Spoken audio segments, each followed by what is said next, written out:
Get ready for the most epic discovery in Egyptology. We've got the scoop. Today, we're talking about a massive announcement from Egyptian archaeologists in the ancient city of Luxor on the Nile. The phrase, "the dead don't speak," has been a long-held truth.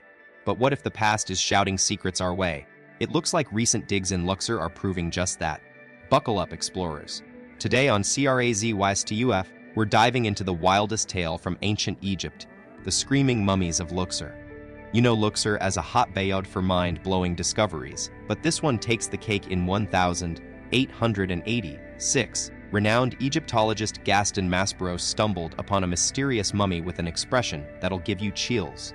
Found hidden away in a royal tomb at Dar al-Bahari, a secret burial ground near Luxor where priests discreetly laid to rest royal family members to outsmart tomb raiders.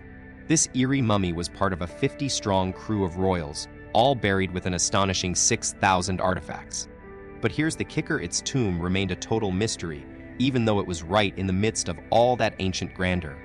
So, what's behind that heart-stopping scream on Unknown Man E? When this enigmatic mummy was first laid eyes on, it sparked a ton of curiosity, and not just because its identity remained a secret. That eerie expression seemed to scream, "I'm in agony." But as our sleuths dug deeper, they uncovered the surprising truth behind that haunting face. It turned out Unknown Man E's jaw had simply dropped after he passed away, and his head fell back, giving him that screaming, "Look for eternity." But there's more to Unknown Man E than just a chilling stare. The mummy had some seriously unusual quirks. For one, the mummification process didn't quite go as planned, leaving us with clues about how rushed the burial was. And let's not forget the burial materials. They told an impromptu story of their own. When this mummy first popped up, it caught everyone's attention. But it wasn't until Egyptologist Bob Breyer threw out the theory that Unknown Man E might be Pentor, son of the legendary Ramesses III, that things got really juicy. As it turns out, further tests actually backed up this claim, confirming that our mysterious mummy is none other than Pentor himself. But here's where things get really interesting. DNA tests showed that Pentor's genes were super similar to those of Ramesses III, which is huge. So why would a prince of Egypt end up buried in such an unusual way? The answers might lie in the company he kept, or rather, didn't keep. You see, our dude Pentor wasn't the first screaming mummy. That title actually goes to another mystery mummy found right here, in the same spot as Pentor, back in 1881. This royal relic was initially thought to be a princess from ancient Egypt's 15th to 20th dynasties. Its unique appearance left everyone buzzing with curiosity, and our team couldn't resist digging deeper. Or should I say, unwrapping. So let's dive back in time. This mysterious royal daughter was found with a label that read Meridama, royal sister. But here's the thing: there were actually other princesses from Egyptian history who shared the same name. The team thought they had their answers, but it wasn't until Pentor's discovery 5 years later that things started to get really interesting. They realized that these two mummies could be compared, and a spark of curiosity was lit. It took over a century for Egyptologist Zahi Hawass and Cairo University professor Sahar Salim to revisit this enigmatic lady, dubbed A. Now. Let's see what secrets they uncovered from beneath the wrappings. Get ready for some shocking revelations. After running a series of tests, the team led by Zahi Hawass uncovered some mind-blowing details about this royal sister named Meridama. It turns out she didn't go out with a peaceful smile. Instead, she was likely alone when her life slipped away due to a heart attack in her 60s. What's even wilder, her contorted expression and crossed legs were frozen in time for over 3,000 years because rigor mortis had set in just hours after she passed away. So, that famous screaming face you see wasn't from her actual dying moment, but rather a lasting snapshot of death holding tight. Talk about an eternal memory. Let's dive into some fascinating forensic findings. CT scans gave us a glimpse into this enigmatic princess's final moments, and it's clear that her embalmers didn't follow the traditional after-death procedure.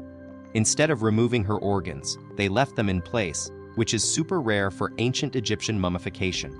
What's even more intriguing?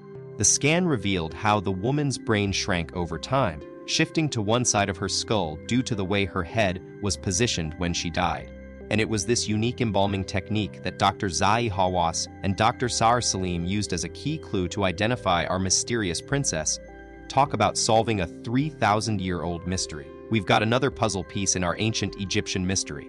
So, what does that unusual lack of organ removal mean for this princess? It pointed Dr. Zahi Hawass and Dr. Sahar Salim towards Merit Amun, daughter of King Yaqub Her, from the end of Egypt's 17th dynasty. Not to be confused with another Merit Amun, this one was from a totally different time period, no relation to Ramesses Tikai.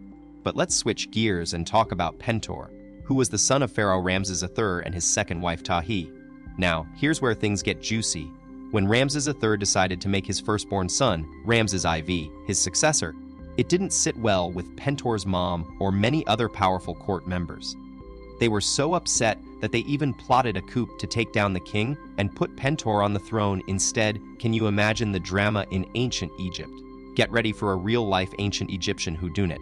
A CT scan revealed that Ramses III suffered from a brutal deep slash to his throat. Talk about a fatal blow. This shocking discovery confirmed that the harem conspiracy was more than just a plot. It was a successful assassination attempt. But here's what happened next. Despite knocking off the king, the plotters thought they could put Pentor on the throne in Ramses III's place. However, their plan fell apart because Ramesses IV, who had been chosen as the successor by his dad, had way more support among the royal family members. Looks like some people just weren't having it. The plot thickens. It seems that authorities got wind of the harem conspiracy before it could cause any more harm. They basically caught the bad guys with their hands dirty. In response, Ramses IV stepped up and set up a 12-member investigative panel to get to the bottom of things. The trial was a real nail-biter. Everyone involved, including Queen Tidy and Pentor, got charged for their roles in the plot. Even those who knew about it but kept quiet got burned. We're talking around 30 people punished for treason. And as for Pentor, despite being royalty, his connections didn't save him from a death sentence. Guess you could say he got poetic justice instead of a throne. But wait, Pentor's death sentence wasn't all bad. In ancient Egypt, being incinerated was actually a pretty harsh punishment reserved for the most serious crimes like treason. It was believed that without a body, your soul couldn't even begin its journey to the afterlife. Talk about adding insult to injury. Now, you might be wondering why they didn't just mummify the bodies like they did with regular dead Egyptians. Well, the point of mummification was to preserve the body so the soul could catch a break and make it to the afterlife in one piece. But when you were incinerated, you got both your physical life and your afterlife taken away. What a terrible way to go. Let's put Pentor's punishment into perspective. His death sentence was actually pretty tame considering what could have happened. I mean, he wasn't completely erased from existence. As a member of the royal family, he'd have been mummified and had a chance to enter the afterlife just like everyone else in Egypt. But how did Pentor really meet his end? Well, historians believe it was poison that got him. Pretty mysterious, right? After his death, someone with clout stepped in and made sure Pentor wasn't left out in the open to rot. Years later, when archaeologists discovered his mummy, they noticed something super weird. His face looked like he was screaming in pain. His stomach was all contracted, his head was thrown back, and it honestly looked like a poisoning victim. Whoa, that's just wild. So, what happened with Pentor's burial? It seems like things weren't entirely planned out, but his VP status probably helped him get a better send-off than others. As you know, mummifying someone was a big deal. It took 70 whole days and was all about stopping decay through desiccation and embalming. The quality of the job really depended on how important the person was. Royals like Pentor got top-notch service from the priests. First, they'd give the body a good wash to cleanse it, then remove the internal organs that could cause damage as the body dried out. This process was super important because it helped keep the body intact for as long as possible and ensured our friend Pentor would be in great shape when he hit the afterlife. Let's dive into the nitty-gritty of ancient Egyptian mummification techniques, especially when it came to removing vital organs. Now, here's where things get really interesting. The Egyptians believed that the heart was super special. They thought it was the key to your personality and identity, so they left it right inside the body. No way were they going to extract that bad boy. Now, when it came to those who weren't rolling in dough, mummification looked a bit different. They just used some solvents to give the body a good clean and then let nature take its course for up to 70 days. Talk about patience. But what about the organs? Well, the priests had two main methods at their disposal. One was using a special tool called a trocar, or a metal probe, to scoop out the internal bits, and the other involved a combination of cutting and pulling to get the job done. Either way, it's pretty mind-boggling when you think about how meticulous these ancient Egyptians were in preparing their dead for the afterlife. Let's get into the details of mummification techniques for those who could afford a little extra luxury. First up, the priests would make a surgical incision along the side of the abdomen. Talk about invasive. Then they'd carefully remove all the vital organs from the thoracic and abdominal cavities. But they didn't stop there. If budget allowed, they had another trick up their sleeve, a special chemical cocktail that would literally dissolve the internal organs. This liquid was then drained out, leaving the body cavity ready for its next step. Once the organs were long gone, the priests turned their attention to drying out the body. They used natron, essentially just baking soda, but in ancient Egypt, it was super valuable stuff. They'd pack packets of natron all around and inside the body to soak up any remaining moisture. And trust me, this process took its sweet time, sometimes up to 70 days of slow drying bliss. It's crazy to think that these ancient Egyptians were so meticulous in their approach to preserving the dead. After all, they believed it was essential for a successful journey into the afterlife. Now that our wealthy subjects' insides had been thoroughly dried out, it was time for some serious pampering. The priests would give the body a luxurious spa day of sorts. They'd douse it in all sorts of perfumes and oils to keep everything smelling sweet for eternity. Next up, they'd wrap him snugly in strips of high-quality linen. Think Egyptian cotton on steroids. But here's where things take an unexpected turn. Argai Pentower. He didn't get the royal treatment after all. In fact, his mummification was a bit of a DIY operation that wasn't sanctioned by the authorities or the priests. As part of a pretty wild plan, the magistrates actually intended to let his body just decompose on its own. Talk about no funeral arrangements. So, as you can probably guess, Pentower's not exactly in top mummy condition. His organs were left right where they were, and there was zero embalming involved. It's a wild contrast to the usual high-end treatment, but hey, every mummy has a story to tell, right? But it turns out Pentower didn't get the luxurious linen wrapping after all. Instead, he was covered in sheep or goat skin, a move considered totally taboo at the time. This kind of thing usually happened to folks who were, well, on the wrong side of the law. As one of Egypt's fallen princes, Pentower had hit rock bottom, and it seems the magistrates weren't exactly mourning his loss. Because he didn't get the embalming treatment, Pentower's body just sort of sagged, his head ended up falling back, and his jaw spread wide open in a scream that looks like it'll last till eternity. The final nail in his coffin. His hands and feet were tied super tight, like they were shackling him for life. And the evidence is still there. Archaeologists can spot the marks on his bones from those tight restraints. It's a seriously intense way to go out, especially considering who he used to be. In ancient Egypt, people thought of coffins as more like homes for the dead, not just something you leave behind. So, they put a ton of love and effort into making these boxes that be their final abode.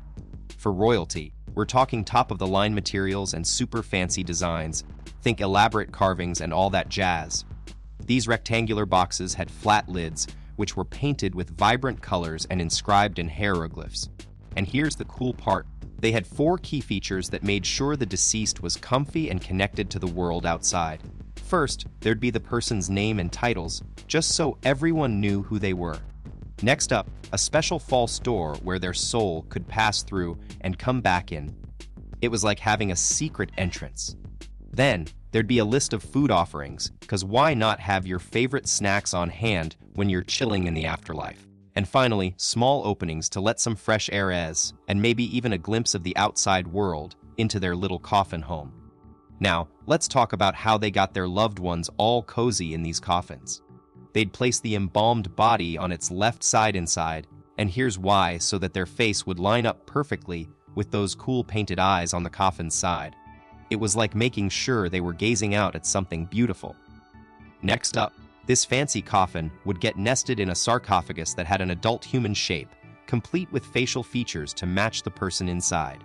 For pharaohs, their sarcophagi were works of art. Think palace scenes, epic achievements, and spells from the Book of the Dead guiding them through the afterlife. It was like having your own personal instruction manual for the after party. And don't worry, royal family members got the same treatment, with high-end elements all around.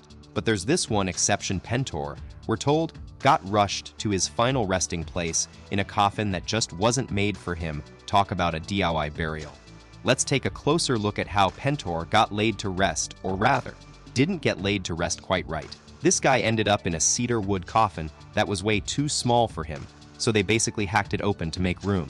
I mean, can you imagine? No fancy paintings or inscriptions on this one. It was just plain and bare, with no sign of his name anywhere. So how did they even figure out Pentor's importance? Well, it wasn't from the coffin itself, because let's be real, that thing was basic. Nope, they had to look at the big